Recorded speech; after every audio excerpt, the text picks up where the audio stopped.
শুনছেন Bengali Saga.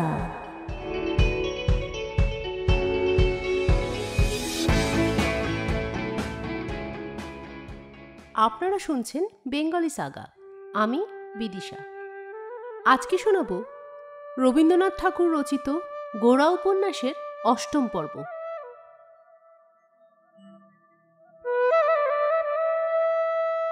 ললিতাকে সঙ্গে লইয়া বিনয় পরেশবাবুর বাসায় আসিয়া উপস্থিত হইল। ললিতার সম্বন্ধে বিনয়ের মনের ভাবটা কি, তাহা স্টিমারে উঠিবার পূর্বে পর্যন্ত বিনয় নিশ্চিত জানিত না। ললিতার সঙ্গে বিরোধেই তাহার মন ব্যাপৃত ছিল। কেমন করিয়া এই দুর্বশ মেয়েটির সঙ্গে কোনো মতে সন্ধি স্থাপন হইতে পারে, কিছুকাল হইতে ইহাই তাহার প্রায় প্রতিদিনের চিন্তার বিষয় ছিল। বিনয়ের জীবনে স্ত্রী মাধুর্যের নির্মল দীপ্তি লইয়া সুচরিতাই প্রথম সন্ধ্যা তারাটির মতন উদিত হইয়াছিল। এই আবির্ভাবের অপরূপ আনন্দে বিনয়ের প্রকৃতিকে পরিপূর্ণতা দান করিয়া আছে, ইহাই বিনয় মনে মনে জানিত। কিন্তু ইতিমধ্যে আরও যে তারা উঠিয়াছে এবং জ্যোতিরুৎসবের ভূমিকা করিয়া দিয়া প্রথম তারাটি যে কখন ধীরে ধীরে দিগন্তরালে অবতরণ করিতেছিল, বিনয় তাহা স্পষ্ট করিয়া বুঝিতে পারে নাই। বিদ্রোহী ললিতা যেদিন স্টিমারে উঠিয়া আসিল, সেদিন বিনয়ের মনে হইল ললিতা এবং আমি এক পক্ষ হইয়া সমস্ত সংসারের প্রতিকূলে যেন খাড়া হইয়াছি। এই ঘটনায় ললিতা আর সকলকে ছাড়িয়া তাহারই পাশে আসিয়া দাঁড়াইয়াছে, একথা বিনয় কিছুতেই ভুলিতে পারিল না। যে কোনো কারণে, যে কোনো উপলক্ষেই হোক, ললিতার পক্ষে বিনয় আজ অনেকের মধ্যে একজন মাত্র নহে। ললিতার পার্শ্বে সেই একাকী, সেই একমাত্র। সমস্ত আত্মীয় স্বজন দূরে, সেই নিকটে। এই নৈকট্যের পুলকপূর্ণ স্পন্দন বিদ্যুৎগর্ভ মেঘের মতো তাহার বুকের মধ্যে গুরুগুর করিতে লাগিল। প্রথম শ্রেণীর ক্যাবিনে ললিতা যখন ঘুমাইতে গেল, তখন বিনয় তাহার স্বস্থানে শুইতে যাইতে পারিল না। সেই ক্যাবিনের বাহিরের ডেকে সে জুতা খুলিয়া নিঃশব্দে পায়চারি করিয়া বেড়াইতে লাগিল। স্টিমারে ললিতার প্রতি কোনো উৎপাত ঘটিবার বিশেষ সম্ভাবনা ছিল না, কিন্তু বিনয় তাহার অকস্মাৎ নতুন লব্ধ অধিকারটিকে পুরা অনুভব করিবার প্রলোভন অপ্রয়োজনেও না খাটাইয়া থাকিতে পারিল না। রাত্রি গভীর অন্ধকারময়, মেঘশূন্য নভস্থল তারায় আচ্ছন্ন।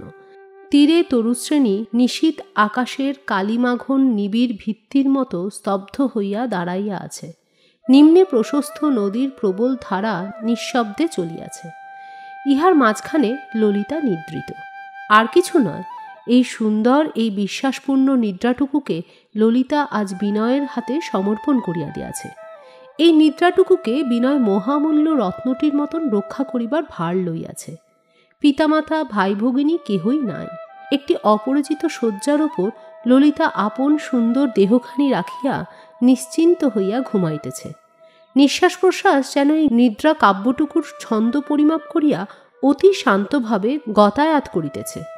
সেই নিপুণ করবীর একটি বেণীও বিশ্বস্ত্র হয় নাই। সেই নারী হৃদয়ের কল্যাণ কোমলতায় মণ্ডিত হাত দুইখানি পরিপূর্ণ বিরামে বিছানার ওপর পড়িয়া আছে। কুসুম সুকুমার দুইটি পদতল তাহার সমস্ত রমণীয় গতিচেষ্টাকে উৎসব অবসানের সঙ্গীতের মতো স্তব্ধ করিয়া বিছানার ওপর মেলিয়া রাখিয়াছে। বিশ্রব্ধ বিশ্রামের এই ছবিখানি বিনয়ের কল্পনাকে পরিপূর্ণ করিয়া তুলিল। শুক্তির মধ্যে মুক্তটুকু যেমন গ্রহতারা মণ্ডিত নিঃশব্দ তিমির বেষ্টিত এই আকাশমণ্ডলের মাঝখানটিতে ললিতার এই নিদ্রাটুকু, এই সুডোল সুন্দর সম্পূর্ণ বিশ্রামটুকু জগতে তেমনই একটিমাত্র ঐশ্বর্য বলিয়া আজ বিনয়ের কাছে প্রতিভাত হইল। আমি জাগিয়া আছি। এই বাক্য বিনয়ের বিস্ফারিত বক্ষকুহর হইতে অভয় শঙ্খধ্বনির মতন উঠিয়া মহাকাশের অনিমেষ জাগ্রত পুরুষের নিঃশব্দ বাণীর সহিত মিলিত হইল। এই কৃষ্ণপক্ষের রাত্রিতে আরও একটা কথা কেবলই বিনয়কে আঘাত করিতেছিল। আজ রাত্রে গোরা জেলখানায়। আজ পর্যন্ত বিনয় গোরার সকল সুখ দুঃখেরই ভাগ লইয়া আসিয়াছে। এইবার প্রথম তাহার অন্যথা ঘটিল। বিনয় জানিত গোরার মতন মানুষের পক্ষে জেলের শাসন কিছুই নহে, কিন্তু প্রথম হইতে শেষ পর্যন্ত এই ব্যাপারে বিনয়ের সঙ্গে গোরার কোনো যোগ ছিল না। গোরার জীবনের এই একটা প্রধান ঘটনা একেবারেই বিনয়ের সংস্রব ছাড়া। দুই বন্ধুর জীবনের ধারা এই যে এক জায়গায় বিচ্ছিন্ন হইয়াছে, আবার যখন মিলিবে তখন কি এই বিচ্ছেদের শূন্যতা পূরণ হইতে পারিবে? বন্ধুত্বের সম্পূর্ণতা কি এবার ভঙ্গ হয় নাই? জীবনের এমন অখণ্ড, এমন দুর্লভ বন্ধুত্ব আজ একই রাত্রে বিনয় তাহার একদিকের শূন্যতা এবং আর একদিকের পূর্ণতাকে একসঙ্গে অনুভব করিয়া জীবনের সৃজন প্রলয়ের সন্ধিকালে স্তব্ধ হইয়া অন্ধকারের দিকে তাকাইয়া রহিল। গোরা যে ভ্রমণে বাহির হইয়াছিল, দৈবক্রমেই বিনয় তাহাতে যোগ দিতে পারে নাই, অথবা গোরা যে জেলে গিয়াছে, দৈবক্রমেই সেই কারাদুঃখের ভাগ লওয়া বিনয়ের পক্ষে অসম্ভব হইয়াছে। এ কথা যদি সত্য হইত তবে ইহাতে বন্ধুত্ব ক্ষুণ্ণ হইতে পারিত না। কিন্তু গোরা ভ্রমণে বাহির হইয়াছিল এবং বিনয় অভিনয় করিতেছিল, ইহা আকস্মিক ব্যাপার নহে। বিনয়ের সমস্ত জীবনের ধারা এমন একটা পথে আসিয়া পড়িয়াছে যাহা তাহাদের পূর্ব বন্ধুত্বের পথ নহে। সেই কারণেই এতদিন পরে এই বাহ্য বিচ্ছেদও সম্ভবপর হইয়াছে। কিন্তু আজ আর কোনো উপায় নাই, সত্যকে অস্বীকার করা আর চলে না। গোরার সঙ্গে অবিচ্ছিন্ন এক পথ অনন্য মনে আশ্রয় করা বিনয়ের পক্ষে আজ আর সত্য নহে। কিন্তু গোরা ও বিনয়ের চিরজীবনের ভালোবাসা কি এই পথভেদের দ্বারাই ভিন্ন হইবে? এই সংশয় বিনয়ের হৃদয়ে হৃৎকম্প উপস্থিত করিল। সে জানিত গোরা তাহার সমস্ত বন্ধুত্ব এবং সমস্ত কর্তব্যকে এক লক্ষ্যপথে না টানিয়া চলিতে পারে না। প্রচণ্ড গোরা, তাহার প্রবল ইচ্ছা, জীবনের সকল সম্বন্ধের দ্বারা তাহার এই এক ইচ্ছাকেই মহীয়সী করিয়া সে জয়যাত্রায় চলিবে। বিধাতা গোরার প্রকৃতিতে সেই রাজমহিমা অর্পণ করিয়াছেন। ঠিকা গাড়ি পরেশবাবুর দরজার কাছে আসিয়া দাঁড়াইল। নাবিবার সময় ললিতার যে পা কাঁপিল এবং বাড়িতে প্রবেশ করিবার সময় সে যে জোর করিয়া নিজেকে একটু শক্ত করিয়া লইল, তাহা বিনয় স্পষ্ট বুঝিতে পারিল। ললিতা ঝোঁকের মাথায় এবার যে কাজটা করিয়া ফেলিয়াছে, তাহার অপরাধ যে কতখানি, তাহার ওজন সে নিজে কিছুতেই আন্দাজ করিতে পারিতেছিল না।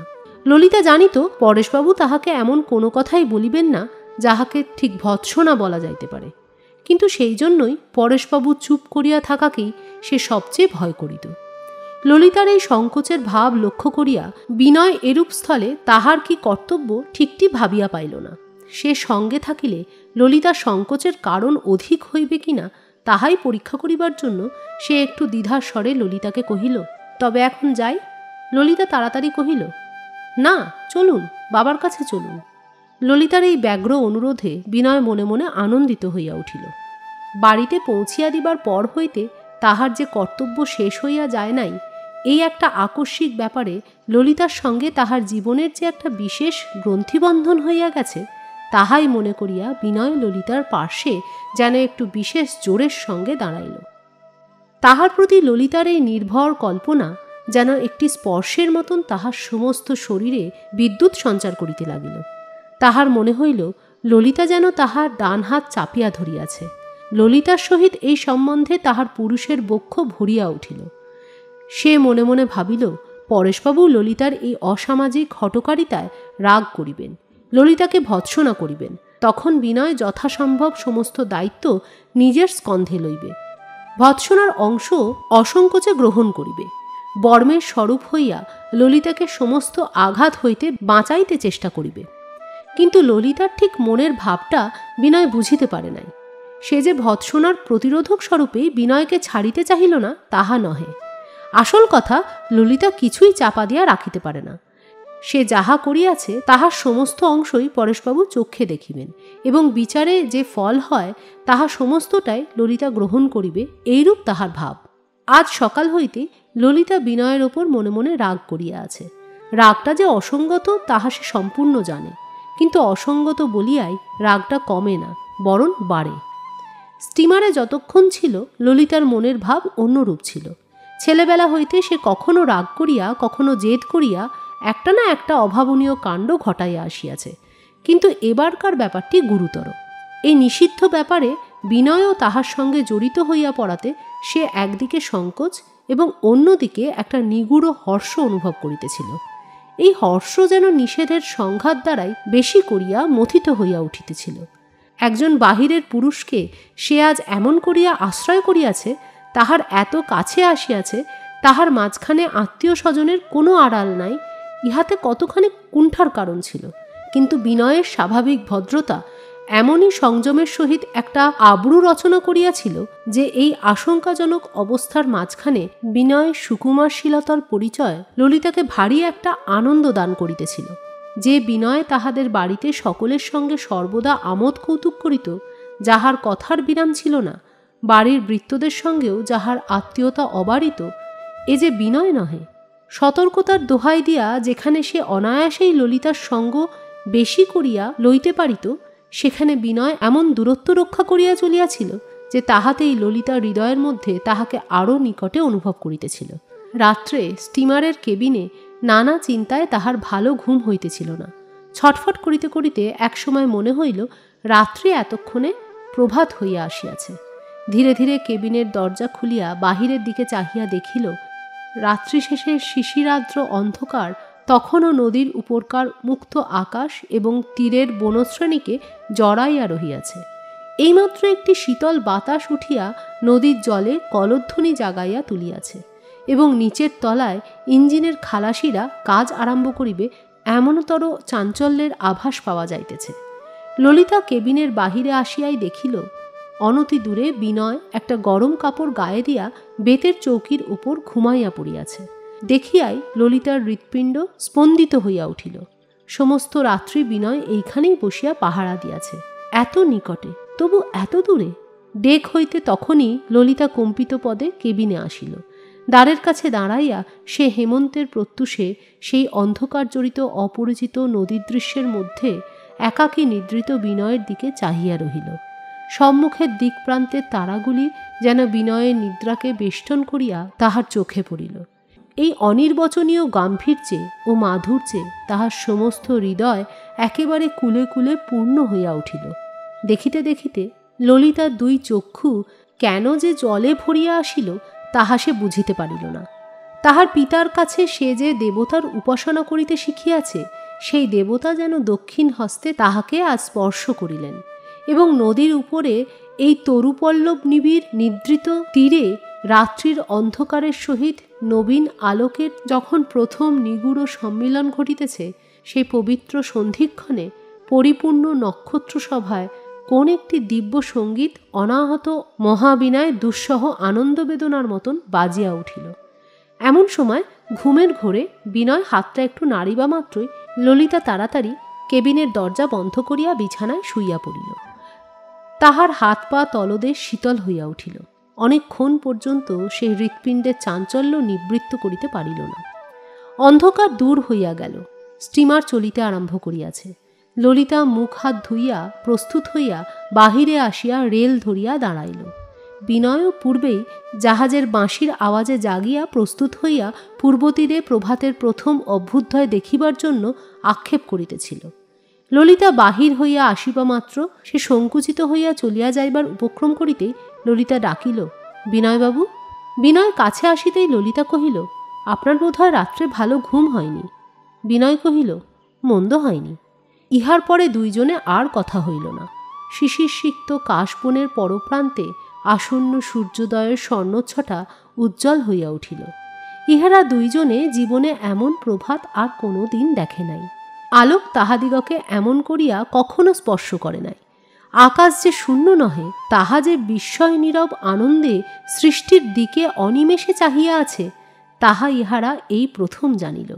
এই দুইজনের চিত্তে চেতনা এমন করিয়া জাগ্রত হইয়া উঠিয়াছে যে সমস্ত জগতের অন্তর্নিহিত চৈতন্যের সঙ্গে আজ যেন তাহাদের একেবারে গায়ে গায়ে ঠেকাঠেকি হইল। কেহ কোনো কথা কহিল না। স্টিমার কলিকাতায় আসিল। বিনয় ঘাটে একটা গাড়ি ভাড়া করিয়া ললিতাকে ভিতরে বসাইয়া নিজে গাড়োয়ানের পাশে গিয়া বসিল। এই দিনের বেলাকার কলিকাতার পথে গাড়ি করিয়া চলিতে চলিতে কেন যেন ললিতার মনে উল্টো হাওয়া বহিতে লাগিল, তাহা কে বলিবে। এই সংকটের সময় বিনয় যে স্টিমারে ছিল, ললিতা যে বিনয়ের সঙ্গে এমন করিয়া জড়িত হইয়া পড়িয়াছে, বিনয় যে অভিভাবকের মতন তাহাকে গাড়ি করিয়া বাড়ি লইয়া যাইতেছে, ইহার সমস্তই তাহাকে পীড়ন করিতে লাগিল। ঘটনাবশত বিনয় যে তাহার উপরে একটা কৃতার্থের অধিকার লাভ করিয়াছে, ইহা তাহার কাছে অসহ্য হইয়া উঠিল। কেন এমন হইল? রাত্রের এই সঙ্গীত দিনের কর্মক্ষেত্রের সম্মুখে আসিয়া কেন এমন কঠোর সুরে থামিয়া গেল? তাই দ্বারের কাছে আসিয়া বিনয় যখন সসংকোচে জিজ্ঞাসা করিল, আমি তবে যাই? তখন ললিতার রাগ আরও বাড়িয়া উঠিল। সে ভাবিল, বিনয়বাবু মনে করিতেছেন তাহাকে সঙ্গে করিয়া পিতার কাছে উপস্থিত হইতে আমি কুণ্ঠিত হইতেছি। এ সম্বন্ধে তাহার মনে যে লেশমাত্র সংকোচ নাই, ইহাই বলের সহিত প্রমাণ করিবার এবং পিতার নিকট সমস্ত জিনিসটাকে সম্পূর্ণভাবে উপস্থিত করিবার জন্য সে বিনয়কে দ্বারের কাছ হইতে অপরাধীর ন্যায় বিদায় দিতে চাহিল না। বিনয়ের সঙ্গে সম্বন্ধকে সে পূর্বের ন্যায় পরিষ্কার করিয়া ফেলিতে চায়। মাঝখানে কোনো কুণ্ঠা, কোনো মোহের জরিমা রাখিয়া সে নিজেকে বিনয়ের কাছে খাটো করিতে চায় না। বিনয় ও ললিতাকে দেখিবা মাত্র কোথা হইতে সতীশ ছুটিয়া আসিয়া তাহাদের দুইজনের মাঝখানে দাঁড়াইয়া উভয়ের হাত ধরিয়া কহিল, কই, বরদিদি এলেন না? বিনয় পকেট চাপড়াইয়া এবং চারিদিকে চাহিয়া কহিল, বরদিদি? তাই তো, কি হলো, হারিয়ে গেছেন? সতীশ বিনয়কে ঠেলিয়া দিয়া কহিল, ইস, তাই তো, কক্ষণো না। বলো না ললিতা দিদি। ললিতা কহিল, বরদিদি কাল আসবেন, বলিয়া পরেশবাবুর ঘরের দিকে চলিল। সতীশ ললিতা ও বিনয়ের হাত ধরিয়া টানিয়া কহিল, আমাদের বাড়ি কে এসেছেন দেখবে চলো। ললিতা হাত টানিয়া লইয়া কহিল, তোর যে আসুক, এখন বিরক্ত করিস নে, এখন বাবার কাছে যাচ্ছি।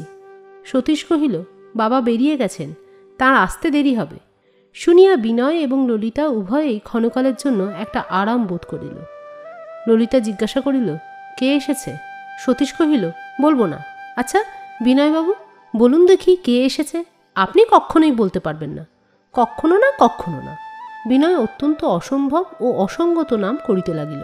কখনো বলিল নবাব সিরাজউদ্দৌলা, কখনো বলিল রাজা নবকৃষ্ণ, একবার নন্দকুমারেরও নাম করিল। এইরূপ অতিথি সমাগম যে একেবারেই অসম্ভব, সতীশ তাহারই অকাট্য কারণ দেখাইয়া উচ্চৈস্বরে প্রতিবাদ করিল। বিনয় হার মানিয়া নম্রস্বরে কহিল, তা বটে, সিরাজউদ্দৌলার যে এ বাড়িতে আসার কতকগুলো গুরুতর অসুবিধা আছে সে কথা আমি এ পর্যন্ত চিন্তা করে দেখিনি। যা হোক, তোমার দিদি তো আগে তদন্ত করে আসুন, তারপরে যদি প্রয়োজন হয় আমাকে ডাক দিলেই আমি যাব। সতীশ কহিল, না, আপনারা দুজনেই আসুন। ললিতা জিজ্ঞাসা করিল, কোন ঘরে যেতে হবে? সতীশ কহিল, তেতলার ঘরে। তেতলার ছাদের কোণে একটা ছোট ঘর আছে। তাহার দক্ষিণের দিকে রৌদ্রবৃষ্টি নিবারণের জন্য একটা ঢালু টালির ছাদ। সতীশের অনুবর্তী দুইজনে সেখানে গিয়া দেখিল, ছোট একটি আসন পাতিয়া সেই ছাদের নিচে একজন প্রৌঢ়া স্ত্রীলোক চোখে চশমা দিয়া কৃত্তিবাসের রামায়ণ পড়িতেছেন। তাহার চশমার একদিককার ভাঙা দণ্ডে দড়ি বাঁধা, সেই দড়ি তাহার কানে জড়ানো। বয়স 45-এর কাছাকাছি হইবে। মাথার সামনের দিকে চুল বিরল হইয়া আসিয়াছে, কিন্তু গৌরবর্ণ মুখ পরিপক্ক ফলটির মতো এখনও প্রায় নিটোল রহিয়াছে। দুই ভ্রুর মাঝে একটা উল্কির দাগ। গায়ে অলঙ্কার নাই, বিধবার বেশ। প্রথমে ললিতার দিকে চোখ পড়িতেই তাড়াতাড়ি চশমা খুলিয়া বই ফেলিয়া রাখিয়া বিশেষ একটা ঔৎসুক্যের সহিত তাহার মুখের দিকে চাহিলেন। পরক্ষণেই তাহার পশ্চাতে বিনয়কে দেখিয়া দ্রুত উঠিয়া দাঁড়াইয়া মাথায় কাপড় টানিয়া দিলেন এবং ঘরের মধ্যে প্রবেশ করিবার উপক্রম করিলেন। সতীশ তাড়াতাড়ি গিয়া তাহাকে জড়াইয়া ধরিয়া কহিল, মাসিমা, পালাচ্ছ কেন? এই আমাদের ললিতা দিদি, আর ইনি বিনয়বাবু। বরদিদি কাল আসবেন। বিনয়বাবুর এই অতি সংক্ষিপ্ত পরিচয়ই যথেষ্ট হইল। ইতিপূর্বে বিনয়বাবু সম্বন্ধে আলোচনা যে প্রচুর পরিমাণে হইয়া গিয়াছে তাহাতে সন্দেহ নাই। পৃথিবীতে সতীশের যে কয়টি বলিবার বিষয় জমিয়াছে, কোনো উপলক্ষ পাইলেই তাহা সতীশ বলে এবং হাতে রাখিয়া বলে না। মাসিমা বলিতে যে এখানে কাহাকে বুঝায় তাহা না বুঝিতে পারিয়া ললিতা অবাক হইয়া দাঁড়াইয়া রহিল। বিনয় এই প্রৌঢ়া রমণীকে প্রণাম করিয়া তাহার পায়ের ধুলা লইতে ললিতা তাহার দৃষ্টান্ত অনুসরণ করিল। মাসিমা তাড়াতাড়ি ঘর হইতে একটা মাদুর বাহির করিয়া পাতিয়া দিলেন এবং কহিলেন, বাবা বসো, মা বসো। বিনয় ও ললিতা বসিলে পর তিনি তাহার আসনে বসিলেন এবং সতীশ তাহার গা ঘেঁষিয়া বসিল। তিনি সতীশকে ডান হাত দিয়া নিবিড়ভাবে বেষ্টন করিয়া ধরিয়া কহিলেন, আমাকে তোমরা জানো না, আমি সতীশের মাসি হই। সতীশের মা আমার আপন দিদি ছিলেন। এইটুকু পরিচয়ের মধ্যে বিশেষ কিছু কথা ছিল না, কিন্তু মাসিমার মুখে ও কণ্ঠস্বরে এমন একটি কি ছিল যাহাতে তাহার জীবনের সুগভীর শোকের অশ্রুমার্জিত পবিত্র একটি আভাস প্রকাশিত হইয়া পড়িল। আমি সতীশের মাসি হই বলিয়া তিনি যখন সতীশকে বুকের কাছে চাপিয়া ধরিলেন, তখন এই রমণীর জীবনের ইতিহাস কিছুই না জানিয়াও বিনয়ের মন করুণায় ব্যথিত হইয়া উঠিল। বিনয় বলিয়া উঠিল, একলা সতীশের মাসিমা হলে চলবে না, তাহলে এতদিন পরে সতীশের সঙ্গে আমার ঝগড়া হবে। একে তো সতীশ আমাকে বিনয়বাবু বলে, দাদা বলে না, তারপরে মাসিমা থেকে বঞ্চিত করবে, সে তো কোনো মতেই উচিত হবে না। মন বশ করিতে বিনয়ের বিলম্ব হইত না। এই প্রিয়দর্শন প্রিয়ভাষী যুবক দেখিতে দেখিতে মাসিমার মনে সতীশের সঙ্গে দখল ভাগ করিয়া লইল। মাসিমা জিজ্ঞাসা করিলেন, বাছা, তোমার মা কোথায়? বিনয় কহিল, আমার নিজের মাকে অনেক দিন হলো হারিয়েছি, কিন্তু আমার মা নেই এমন কথা আমি মুখে আনতে পারবো না। এই বলিয়া আনন্দময়ীর কথা স্মরণ করিবা মাত্র তাহার দুই চক্ষু যেন ভাবের বাষ্পে আর্দ্র হইয়া উঠিল। দুই পক্ষে কথা খুব জমিয়া উঠিল। ইহাদের মধ্যে আজ যে নতুন পরিচয় হইতেছে সে কথা কিছুতেই মনে হইল না। সতীশ এই কথাবার্তার মাঝখানে নিতান্ত অপ্রাসঙ্গিকভাবে মন্তব্য প্রকাশ করিতে লাগিল এবং ললিতা চুপ করিয়া বসিয়া রহিল। চেষ্টা করিলেও ললিতা নিজেকে সহজে যেন বাহির করিতে পারে না। প্রথম পরিচয়ের বাধা ভাঙিতে তাহার অনেক সময় লাগে। এছাড়া আজ তাহার মন ভালো ছিল না। বিনয় যে অনায়াসেই এই অপরিচিতার সঙ্গে আলাপ জুড়িয়া দিল, ইহা তাহার ভালো লাগিতেছিল না।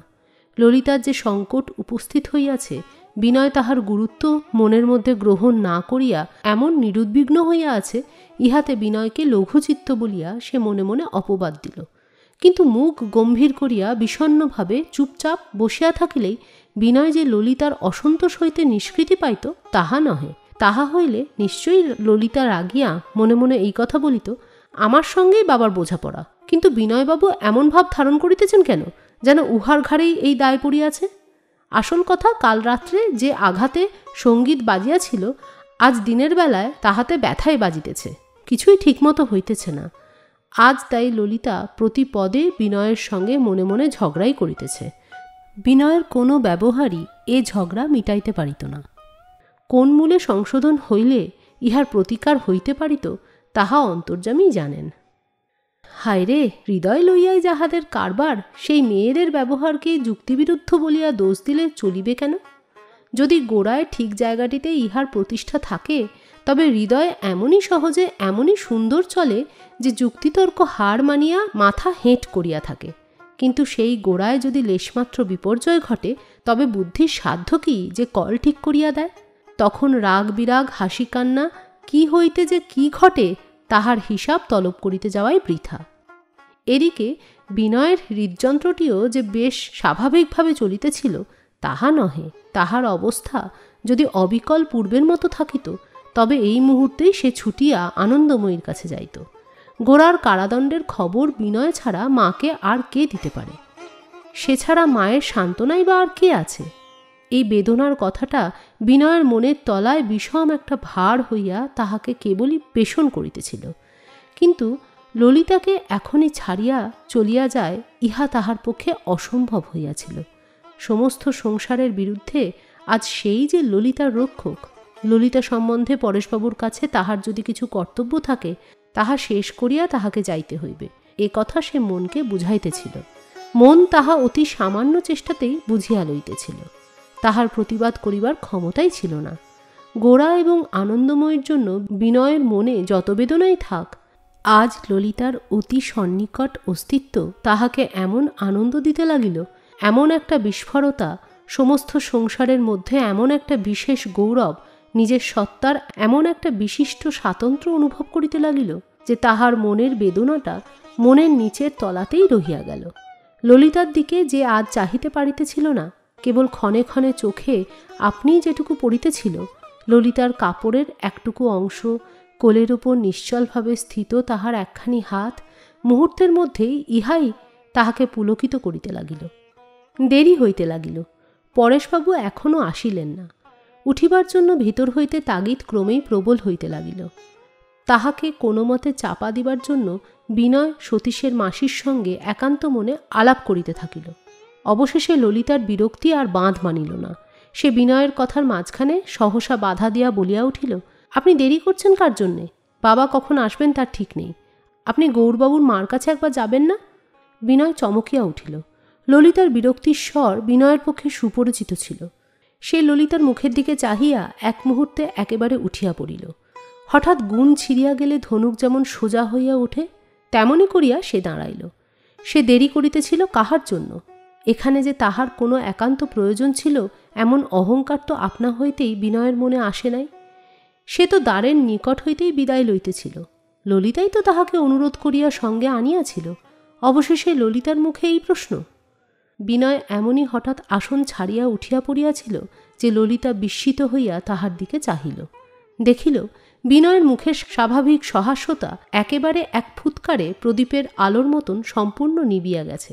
বিনয়ের এমন ব্যথিত মুখ, তাহার ভাবের এমন অকস্মাৎ পরিবর্তন ললিতা আর কখনো দেখে নাই।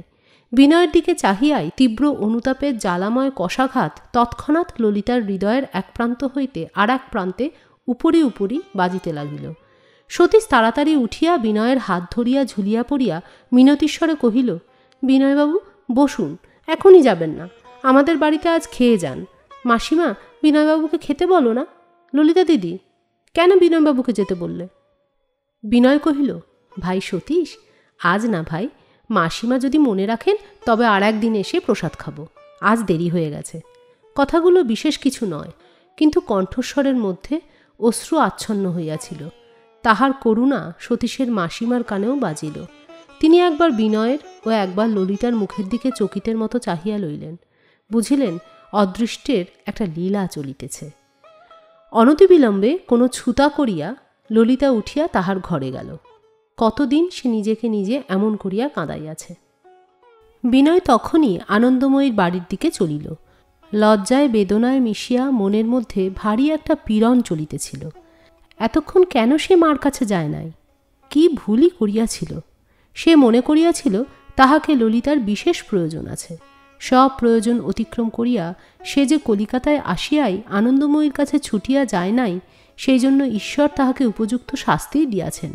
অবশেষে ললিতার মুখ হইতে এমন প্রশ্ন শুনিতে হইল, গৌরবাবুর মার কাছে একবার যাবেন না? কেন এক মুহূর্তেও এমন বিভ্রম ঘটিতে পারে যখন গৌরবাবুর মার কথা বিনয়ের চেয়ে ললিতার মনে বড় হইয়া ওঠে? ললিতা তাহাকে গৌরবাবুর মা বলিয়া জানে মাত্র, কিন্তু বিনয়ের কাছে তিনি যে জগতের সকল মায়ের একটিমাত্র প্রত্যক্ষ প্রতিমা। আজ আনন্দময়ী সদ্য স্নান করিয়া ঘরের মেঝে আসন পাতিয়া স্থির হইয়া বসিয়াছিলেন। বোধ করিবা মনে মনে জপ করিতেছিলেন। বিনয় তাড়াতাড়ি তাহার পায়ের কাছে লুটাইয়া পড়িয়া কহিল, মা। আনন্দময়ী তাহার অবলুণ্ঠিত মাথায় দুই হাত বুলাইয়া কহিল, বিনয়। মার মতো এমন কণ্ঠস্বর কার আছে? সেই কণ্ঠস্বরেই বিনয়ের সমস্ত শরীরে যেন করুণার স্পর্শ বহিয়া গেল। সে অশ্রুজল কষ্টে রোধ করিয়া মুক্তকণ্ঠে কহিল, মা, আমার দেরি হয়ে গেছে। আনন্দময়ী কহিলেন, সব কথা শুনেছি বিনয়। বিনয় চকিত হইয়া কহিল, সব কথাই শুনেছ? গোড়া হাজত হইতেই তাহাকে পত্র লিখিয়া উকিলবাবুর হাত দিয়া পাঠাইয়াছিল। সে যে জেল যাইবে সে কথা সে নিশ্চয়ই অনুমান করিয়াছিল। পত্রের শেষে ছিল, কারাবাসে তোমার গোড়ার লেশমাত্র ক্ষতি করিতে পারিবে না, কিন্তু তুমি একটুও কষ্ট পাইলে চলিবে না। তোমার দুঃখই আমার দণ্ড। আমাকে আর কোনো দণ্ড ম্যাজিস্ট্রেটের দিবার সাধ্য নয়। একা তোমার ছেলের কথা ভাবিও না মা, আরও অনেক মায়ের ছেলে বিনা দোষে জেল খাটিয়া থাকে। একবার তাহাদের কষ্টের সমান ক্ষেত্রে দাঁড়াইবার ইচ্ছা হইয়াছে। এই ইচ্ছা এবার যদি পূর্ণ হয়, তুমি আমার জন্য ক্ষোভ করিও না। মা, তোমার মনে আছে কিনা জানি না, সেবার দুর্ভিক্ষের বছরে আমার রাস্তার ধারের ঘরের টেবিলে আমার টাকার থলিটা রাখিয়া আমি 5 মিনিটের জন্য অন্য ঘরে গিয়াছিলাম। ফিরিয়া আসিয়া দেখি থলিটা চুরি গিয়াছে। থলিতে আমার স্কলারশিপের জমানো 85 টাকা ছিল। মনে সংকল্প করিয়াছিলাম আরও কিছু টাকা জমিলে তোমার পা ধোবার জলের জন্য একটা রূপোর ঘটি তৈরি করাইয়া দিব। টাকা চুরি গেলে পর যখন চোরের প্রতি ব্যর্থ রাগে জ্বালিয়া মরিতেছিলাম, তখন ঈশ্বর আমার মনে হঠাৎ একটা সুবুদ্ধি দিলেন। আমি মনে মনে কহিলাম, যে ব্যক্তি আমার টাকা লইয়াছে, আজ দুর্ভিক্ষের দিনে তাহাকেই আমি সে টাকা দান করিলাম। যেমনই বলা অমনি আমার মনের নিষ্ফল ক্ষোভ সমস্ত শান্ত হইয়া গেল। আজ আমার মনকে আমি তেমনই করিয়াই বলাইয়াছি যে আমি ইচ্ছা করিয়াই জেলে যাইতেছি। আমার মনে কোনো কষ্ট নাই, কাহারও উপরে রাগ নাই। জেলে আমি আতিথ্য লইতে চলিলাম। সেখানে আহার বিহারের কষ্ট আছে, কিন্তু এবারে ভ্রমণের সময় নানা ঘরে আতিথ্য লইয়াছি। সে সকল জায়গাতে তো নিজের অভ্যাস ও আবশ্যক মতো আরাম পাই নাই। ইচ্ছা করিয়া যাহা গ্রহণ করি সে কষ্ট তো কষ্টই নয়। জেলের আশ্রয় আজ আমি ইচ্ছা করিয়াই গ্রহণ করিব। যতদিন আমি জেলে থাকিব একদিনও কেহ আমাকে জোর করিয়া সেখানে রাখিবে না, ইহা তুমি নিশ্চয়ই জানিও। পৃথিবীতে যখন আমরা ঘরে বসিয়া অনায়াসেই আরাম বিহার করিতেছিলাম, বাহিরের আকাশ এবং আলোকে অবাধ সঞ্চরণের অধিকার যে কত বড় প্রকাণ্ড অধিকার, তাহা অভ্যাসবশত অনুভব মাত্র করিতে পারিতেছিলাম না। সেই মুহূর্তেই পৃথিবীর বহুতর মানুষই দোষে এবং বিনা দোষ ঈশ্বরদত্ত বিশ্বের অধিকার হইতে বঞ্চিত হইয়া যে বন্ধন এবং অপমান ভোগ করিতেছিল, আজ পর্যন্ত তাহাদের কথা ভাবি নাই, তাহাদের সঙ্গে কোনো সম্বন্ধই রাখি নাই। এবার আমি তাহাদের সমান দাগী হইয়া বাহির হইতে চাই। পৃথিবীর অধিকাংশ কৃত্রিম ভালো মানুষ যাহারা ভদ্রলোক সাজিয়া বসিয়া আছে, তাহাদের দলে ভিড়িয়া আমি সম্মান বাঁচাইয়া চলিতে চাই না। মা, এবার পৃথিবীর সঙ্গে পরিচয় হইয়া আমার অনেক শিক্ষা হইয়াছে। ঈশ্বর জানেন, পৃথিবীতে যাহারা বিচারের ভার লইয়াছে, তাহারই অধিকাংশ কৃপাপাত্র। যাহারা দণ্ড পায় না, দণ্ড দেয়, তাহাদেরই পাপের শাস্তি জেলের কয়েদিরা ভোগ করিতেছে। অপরাধ গড়িয়া তুলিতেছে অনেকে মিলিয়া, প্রায়শ্চিত্ত করিতেছে ইহারাই। যাহারা জেলের বাহিরে আরামে আছে, সম্মানে আছে, তাহাদের পাপের ক্ষয় কবে কোথায় কেমন করিয়া হইবে তাহা জানি না।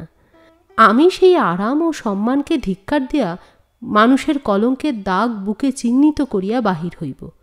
মা, তুমি আমাকে আশীর্বাদ করো, তুমি চোখের জল ফেলিও না। ভৃগু পদাঘাতের চিহ্ন শ্রীকৃষ্ণ চিরদিন বক্ষে ধারণ করিয়াছেন। জগতে ঔদ্ধত্য যেখানে যত অন্যায় আঘাত করিতেছে, ভগবানের বুকের সেই চিহ্নকেই গাঢ়তর করিতেছে। সেই চিহ্ন যদি অলঙ্কার হয়, তবে আমার ভাবনা কি, আমারই বা দুঃখ কিসের? এই চিঠি পাইয়া আনন্দময়ী মহিমকে গোরার কাছে পাঠাইবার চেষ্টা করিয়াছিলেন। মহিম বলিলেন, আপিস আছে, সাহেব কোনো মতেই ছুটি দিবে না বলিয়া গোরার অবিবেচনা ও ঔদ্ধত্য লইয়া তাহাকে যথেষ্ট গালি দিতে লাগিলেন। কহিলেন, উহার সম্পর্কে কোন দিন আমার শুদ্ধ চাকরিটি যাইবে? আনন্দময়ী কৃষ্ণদয়ালকে এ সম্বন্ধে কোনো কথা বলা অনাবশ্যক বোধ করিলেন। গোরা সম্বন্ধে স্বামীর প্রতি তাহার একটি মর্মান্তিক অভিমান ছিল। তিনি জানিতেন, কৃষ্ণদয়াল গোরাকে হৃদয়ের মধ্যে পুত্রের স্থান দেন নাই। এমনকি গোরা সম্বন্ধে তাহার অন্তঃকরণে একটি বিরুদ্ধ ভাব ছিল।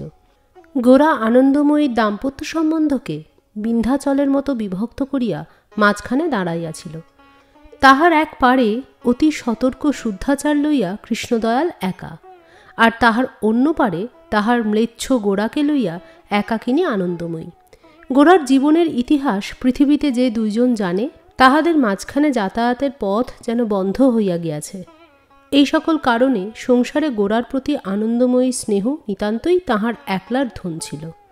এই পরিবারে গোরার অনধিকারে অবস্থানকে তিনি সব দিক দিয়া যত হালকা করিয়া রাখা সম্ভব তাহার চেষ্টা করিতেন। পাছে কেহ বলে, তোমার গোরা হইতে এই ঘটিল, তোমার গোরার জন্য এই কথা শুনিতে হইল, অথবা তোমার গোরা আমাদের এই লোকসান করিয়া দিল, আনন্দময়ীর এই এক নিয়ত ভাবনা ছিল। গোরার সমস্ত দায় যে তাহারই, আবার তাহার গোরাও তো সামান্য দুরন্ত গোরা নয়। যেখানে সে থাকে সেখানে তাহার অস্তিত্ব গোপন করিয়া রাখা তো সহজ ব্যাপার নহে। এই তাহার কোলের খ্যাপা গোরাকে এই বিরুদ্ধ পরিবারের মাঝখানে এতদিন দিনরাত্রি তিনি সামলাইয়া এত বড় করিয়া তুলিয়াছেন। অনেক কথা শুনিয়াছেন, যাহার কোনো জবাব দেন নাই। অনেক দুঃখ সহিয়াছেন, যাহার অংশ আর কাহাকেও দিতে পারেন নাই। আনন্দময়ী চুপ করিয়া জানালার কাছে বসিয়া রহিলেন। দেখিলেন, কৃষ্ণদয়াল প্রাতঃস্নান সারিয়া ললাটে বাহুতে বক্ষে গঙ্গামৃত্তিকা ছাপ লাগাইয়া মন্ত্র উচ্চারণ করিতে করিতে বাড়িতে প্রবেশ করিলেন। তাহার কাছে আনন্দময়ী যাইতে পারিলেন না। নিষেধ, নিষেধ, নিষেধ, সর্বত্রই নিষেধ। অবশেষে নিঃশ্বাস ফেলিয়া আনন্দময়ী উঠিয়া মহিমের ঘরে গেলেন। মহিম তখন মেঝের ওপর বসিয়া খবরের কাগজ পড়িতেছিলেন এবং তাহার ভৃত্য স্নানের পূর্বে তাহার গায়ে তেল মালিশ করিয়া দিতেছিল। আনন্দময়ী তাহাকে কহিলেন, মহিম, তুমি আমার সঙ্গে একজন লোক দাও, আমি যাই, গোরার কি হলো দেখে আসি। সে জেলে যাবে বলে মনস্থির করে বসে আছে। যদি তার জেল হয়, আমি কি তার আগে তাকে একবার দেখে আসতে পারবো না? মহিমের বাহিরের ব্যবহার যেমনই হোক, গোরার প্রতি তাহার এক প্রকারের স্নেহ ছিল। তিনি মুখে গর্জন করিয়া গেলেন যে, যাক, লক্ষ্মী ছাড়া জেলেই যাক, এতদিন যায়নি, এই আশ্চর্য।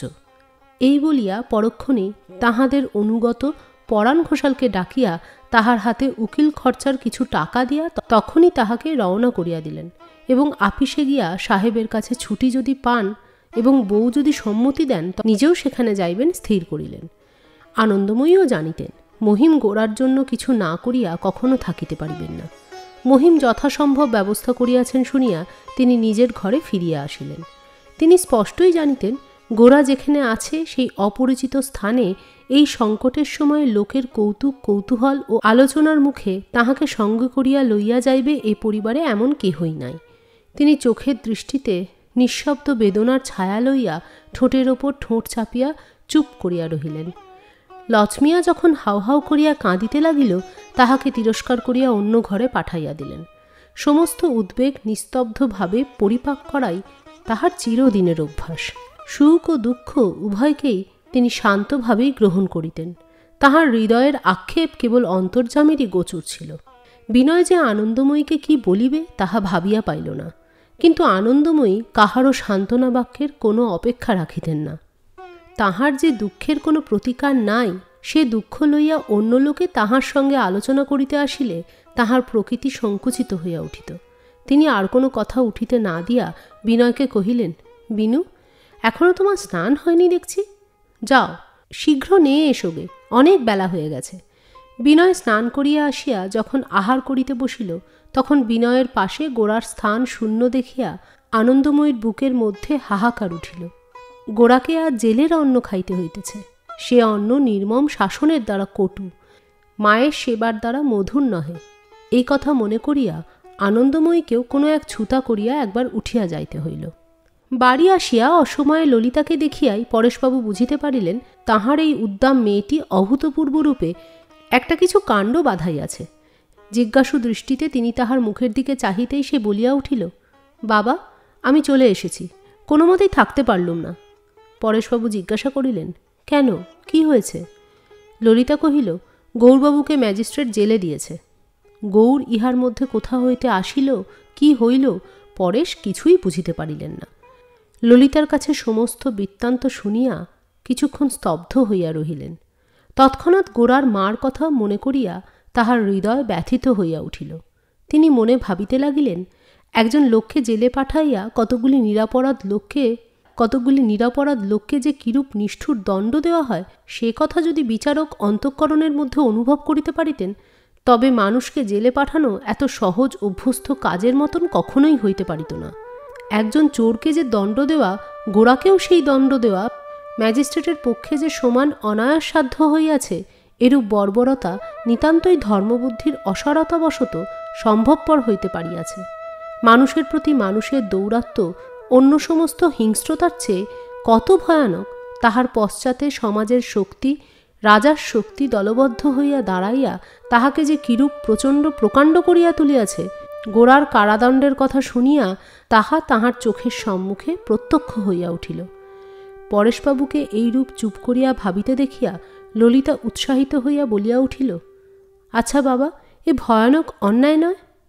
পরেশবাবু তাহার স্বাভাবিক শান্তস্বরে কহিলেন, গৌর যে কতখানি কি করেছে সে তো আমি ঠিক জানি নে, তবে একথা নিশ্চয়ই বলতে পারি, গৌর তার কর্তব্য বুদ্ধির প্রবলতার ঝোঁকে হয়তো হঠাৎ আপনার অধিকারের সীমা লঙ্ঘন করতে পারে, কিন্তু ইংরেজি ভাষায় যাকে ক্রাইম বলে তা যে গোরার পক্ষে একেবারেই প্রকৃতি বিরুদ্ধ তাতে আমার মনে লেশমাত্র সন্দেহ নেই। কিন্তু কি করবে মা, কালের ন্যায় বুদ্ধি এখনও সে পরিমাণে বিবেক লাভ করেনি। এখনও অপরাধের যে দণ্ড, ত্রুটিটিরও সেই দণ্ড, উভয়কেই একই জেলের একই ঘানি টানতে হয়। এরকম যে সম্ভব হয়েছে কোনো একজন মানুষকে সেজন্য দোষ দেওয়া যায় না, সমস্ত মানুষের পাপ এজন্য দায়ী। হঠাৎ এই প্রসঙ্গ বন্ধ করিয়া পরেশবাবু জিজ্ঞাসা করিলেন, তুমি কার সঙ্গে এলে? ললিতা বিশেষ একটু জোর করিয়া যেন খাড়া হইয়া কহিল, বিনয়বাবুর সঙ্গে। বাহিরে যতই জোর দেখাক তাহার ভেতরে দুর্বলতা ছিল। বিনয়বাবুর সঙ্গে আসিয়াছে এই কথা ললিতা বেশ সহজে বলিতে পারিল না। কোথা হইতে একটু লজ্জা আসিয়া পড়িল এবং সে লজ্জা মুখের ভাবে বাহির হইয়া পড়িতেছে মনে করিয়া তাহার লজ্জা আরও বাড়িয়া উঠিল। পরেশবাবু এই খামখেয়ালি দুর্জয় মেয়েটিকে তাহার অন্যান্য সকল সন্তানের চেয়ে একটু বিশেষ স্নেহই করিতেন। ইহার ব্যবহার অন্যের কাছে নিন্দনীয় ছিল বলিয়াই ললিতার আচরণের মধ্যে যে একটি সত্যপরতা আছে, সেইটিকেই তিনি বিশেষ করিয়া শ্রদ্ধা করিয়াছেন। তিনি জানিতেন ললিতার যে দোষ সেইটিই বেশি করিয়া লোকের চোখে পড়িবে, কিন্তু ইহার যে গুণ তাহা যতই দুর্লভ হোক না কেন লোকের কাছে আদর পাইবে না। পরেশবাবু সেই গুণটিকে যত্নপূর্বক সাবধানে আশ্রয় দিয়া আসিয়াছেন। ললিতার দুরন্ত প্রকৃতিকে দমন করিয়া সেই সঙ্গে তাহার ভিতরকার মহত্বকেও দলিত করিতে তিনি চান নাই। তাহার অন্য দুইটি মেয়েকে দেখিবা মাত্র সকলে সুন্দরী বলিয়া স্বীকার করে। তাহাদের বর্ণ উজ্জ্বল, তাহাদের মুখের গড়নেও খুঁত নাই, কিন্তু ললিতার রং তাহাদের চেয়ে কালো এবং তাহার মুখের কমনীয়তা সম্বন্ধে মতভেদ ঘটে। বরদাসুন্দরী সেই জন্য ললিতার পাত্র জোটা লইয়া সর্বদাই স্বামীর নিকট উদ্বেগ প্রকাশ করিতেন, কিন্তু পরেশবাবু ললিতার মুখে যে একটি সৌন্দর্য দেখিতেন, তাহা রঙের সৌন্দর্য নহে, গড়নের সৌন্দর্য নহে, তাহা অন্তরের গভীর সৌন্দর্য। তাহার মধ্যে কেবল লালিত্য নহে, স্বাতন্ত্র্যের তেজ এবং শক্তির দৃঢ়তা আছে। সেই দৃঢ়তা সকলের মনোরম নহে, তাহা লোকবিশেষকে আকর্ষণ করে, কিন্তু অনেকেই দূরে ঠেলিয়া রাখে। সংসারে ললিতা প্রিয় হইবে না, কিন্তু খাঁটি হইবে, ইহাই জানিয়া পরেশবাবু কেমন একটু বেদনার সহিত ললিতাকে কাছে টানিয়া লইতেন। তাহাকে আর কেহ ক্ষমা করিতেছে না জানিয়াই তাহাকে করুণার সহিত বিচার করিতেন। যখন পরেশবাবু শুনিলেন ললিতা একলা বিনয়ের সঙ্গে হঠাৎ চলিয়া আসিয়াছেন, তখন তিনি এক মুহূর্তেই বুঝিতে পারিলেন এজন্য ললিতাকে অনেক দিন ধরিয়া অনেক দুঃখ সহিতে হইবে। সে যেটুকু অপরাধ করিয়াছে, লোকে তাহার চেয়ে বড় অপরাধের দণ্ড তাহার প্রতি বিধান করিবে। সেই কথাটা তিনি চুপ করিয়া ক্ষণকাল ভাবিতেছেন। এমন সময় ললিতা বলিয়া উঠিল, বাবা, আমি দোষ করেছি, কিন্তু এবার আমি বেশ বুঝতে পেরেছি যে ম্যাজিস্ট্রেটের সঙ্গে আমাদের দেশের লোকের এমন সম্বন্ধ যে তাঁর আতিথ্যের মধ্যে কিছুই সম্মান নেই, কেবলই অনুগ্রহ মাত্র। সেটা সহ্য করেও কি আমার সেখানে থাকা উচিত ছিল? পরেশবাবুর কাছে প্রশ্নটি সহজ বলিয়া বোধ হইল না। তিনি কোনো উত্তর দিবার চেষ্টা না করিয়া একটু হাসিয়া ললিতার মাথায় দক্ষিণ হস্ত দিয়া মৃদু আঘাত করিয়া বলিলেন, পাগলি। এই ঘটনা সম্বন্ধে চিন্তা করিতে করিতে সেদিন অপরাহ্নে পরেশবাবু যখন বাড়ির বাহিরে পায়চারি করিতেছিলেন, এমন সময় বিনয় আসিয়া তাহাকে প্রণাম করিল। পরেশবাবু গোরার কারাদণ্ড সম্বন্ধে তাহার সঙ্গে অনেকক্ষণ ধরিয়া আলোচনা করিলেন, কিন্তু ললিতার সঙ্গে স্টিমারে আসার কোনো প্রসঙ্গই উত্থাপন করিলেন না। অন্ধকার হইয়া আসিলে কহিলেন, চলো বিনয়, ঘরে চলো। বিনয় কহিল, না, আমি এখন বাসায় যাব। পরেশবাবু তাহাকে দ্বিতীয়বার অনুরোধ করিলেন না। বিনয় একবার চকিতের মতন দোতলার দিকে দৃষ্টিপাত করিয়া ধীরে ধীরে চলিয়া গেল। উপর হইতে ললিতা বিনয়কে দেখিতে পাইয়াছিল। যখন পরেশবাবু একলা ঘরে ঢুকিলেন, তখন ললিতা মনে করিল বিনয় হয়তো আরেকটু পরেই আসিবে। আরেকটু পরেও বিনয় আসিল না। তখন টেবিলের উপরকার দুটো একটা বই ও কাগজ ছাপা নাড়াচাড়া করিয়া ললিতা ঘর হইতে চলিয়া গেল। পরেশবাবু তাহাকে ফিরিয়া ডাকিলেন। তাহার বিষণ্ণ মুখের দিকে স্নেহপূর্ণ দৃষ্টি স্থাপিত করিয়া কহিলেন, ললিতা, আমাকে একটা ব্রহ্মসঙ্গীত শোনাও, বলিয়া বাতিটা আড়াল করিয়া দিলেন। পরদিনে বরদাসুন্দরী এবং তাহার দলের বাকি সকলে আসিয়া পৌঁছিলেন। হারানবাবু ললিতা সম্বন্ধে তাহার বিরক্তি সংবরণ করিতে না পারিয়া বাসায় না গিয়া ইহাদের সঙ্গে একেবারে পরেশবাবুর কাছে আসিয়া উপস্থিত হইলেন। বরদাসুন্দরী ক্রোধে ও অভিমানে ললিতার দিকে না তাকাইয়াই এবং তাহার সঙ্গে কোনো কথা না কহিয়া একেবারে তাহার ঘরে গিয়া প্রবেশ করিলেন। লাবণ্য ও লীলাও ললিতার ওপরে খুব রাগ করিয়া আসিয়াছিল। ললিতা এবং বিনয় চলিয়া আসিতে তাহাদের আবৃত্তি ও অভিনয় এমন অঙ্গহীন হইয়া পড়িয়াছিল যে তাহাদের লজ্জার সীমা ছিল না। সুচরিতা হারানবাবুর ক্রুদ্ধ ও কটু উত্তেজনায়, বরদাসুন্দরীর অশ্রুমিশ্রিত আক্ষেপে অথবা লাবণ্য লীলার লজ্জিত নিরুৎসাহে কিছুমাত্র যোগ না দিয়া একেবারে নিস্তব্ধ হইয়াছিল। তাহার নির্দিষ্ট কাজটুকু সে কলের মতন করিয়া গিয়াছিল। আজও সে যন্ত্রচালিতের মতন সকলের পশ্চাতে ঘরে আসিয়া প্রবেশ করিল। সুধীর লজ্জায় এবং অনুতাপে সংকুচিত হইয়া পরেশবাবুর বাড়ির দরজার কাছ হইতেই বাসায় চলিয়া গেল। লাবণ্য তাহাকে বাড়িতে আসিবার জন্য বারবার অনুরোধ করিয়া কৃতকার্য না হইয়া তাহার প্রতি আড়ি করিল। হারান পরেশবাবুর ঘরের মধ্যে প্রবেশ করিয়াই বলিয়া উঠিলেন, একটা ভারী অন্যায় হয়ে গেছে। পাশের ঘরে ললিতা ছিল। তাহার কানে কথাটা প্রবেশ করিবা মাত্র সে আসিয়া তাহার বাবার চৌকির পৃষ্ঠধসে দুই হাত রাখিয়া দাঁড়াইল এবং হারানবাবুর মুখের দিকে একদৃষ্টে চাহিয়া রহিল। পরেশবাবু কহিলেন, আমি ললিতার কাছে সমস্ত সংবাদ শুনেছি। যা হয়ে গেছে তা নিয়ে এখন আলোচনা করে কোনো ফল নেই। হারান শান্ত সংযত পরেশকে নিতান্ত দুর্বল স্বভাব বলিয়া মনে করিতেন। তাই কিছু অবজ্ঞারভাবে কহিলেন, ঘটনা তো হয়ে চুকে যায়, কিন্তু চরিত্র যে থাকে, সেই জন্য যা হয়ে যায় তারও আলোচনা প্রয়োজন আছে। ললিতা আজ যে কাজটি করেছে তা কখনোই সম্ভব হতো না যদি আপনার কাছে বরাবর প্রশ্রয় পেয়ে না আসত। আপনি ওর যে কতদূর অনিষ্ট করেছেন তা আজকের ব্যাপার সবটা শুনলে স্পষ্ট বুঝতে পারবেন। পরেশবাবু পিছন দিকে তাহার চৌকির গাত্রে একটা ঈষৎ আন্দোলন অনুভব করিয়া তাড়াতাড়ি ললিতাকে তাহার পাশে টানিয়া আনিয়া তাহার হাত চাপিয়া ধরিলেন এবং একটু হাসিয়া হারানকে কহিলেন, পানুবাবু, যখন সময় আসবে তখন আপনিই জানতে পারবেন সন্তানকে মানুষ করতে স্নেহেরও প্রয়োজন হয়।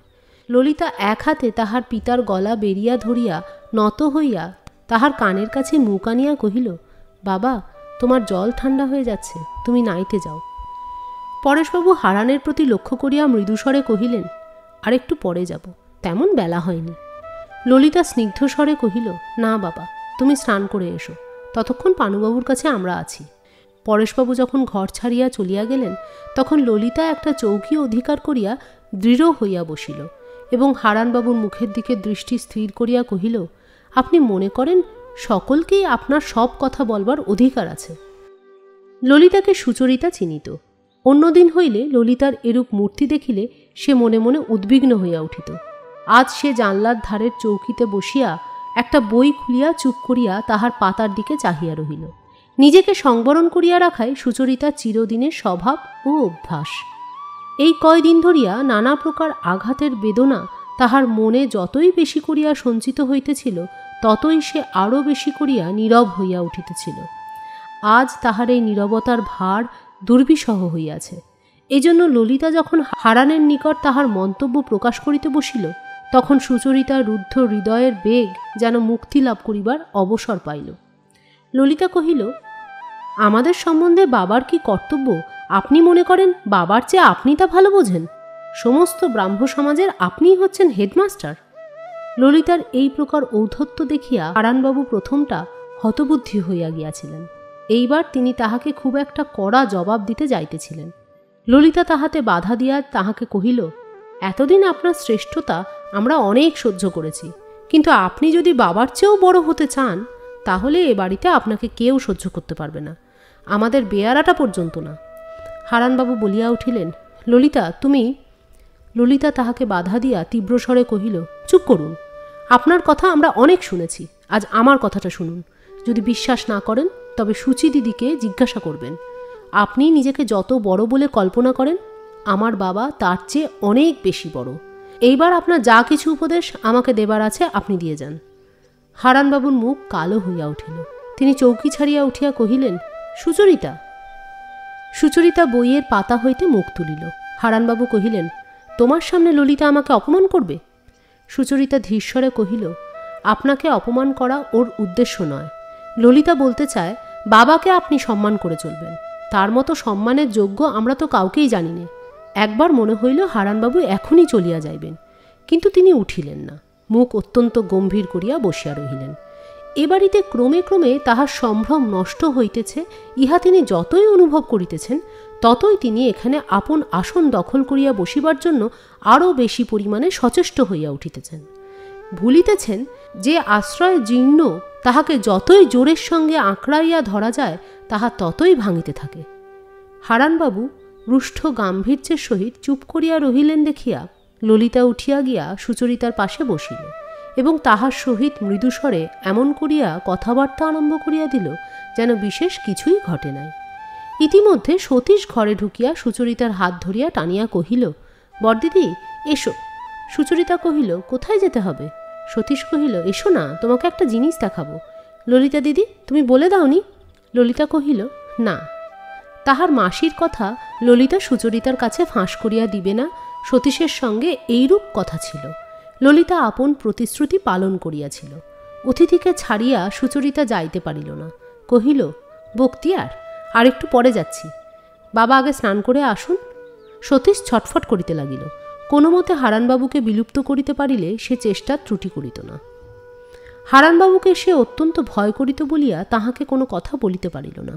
হারানবাবু মাঝে মাঝে সতীশের স্বভাব সংশোধনের চেষ্টা করা ছাড়া তাহার সঙ্গে আর কোনো প্রকার সংস্রব রাখেন নাই। পরেশবাবু স্নান করিয়া আসিবা মাত্র সতীশ তাহার দুই দিদিকে টানিয়া লইয়া গেল। সুচরিতার সম্বন্ধে সেই যে প্রস্তাব ছিল, আমি আর বিলম্ব করতে চাইনি। আমার ইচ্ছা আসছে রবিবারেই সে কাজটা হয়ে যায়। পরেশবাবু কহিলেন, আমার তাতে তো কোনো আপত্তি নেই, সুচরিতার মত হলেই হলো। হারান, তাঁর তো মত পূর্বেই নেওয়া হয়েছে। পরেশবাবু, আচ্ছা, তবে সেই কথাই রইল।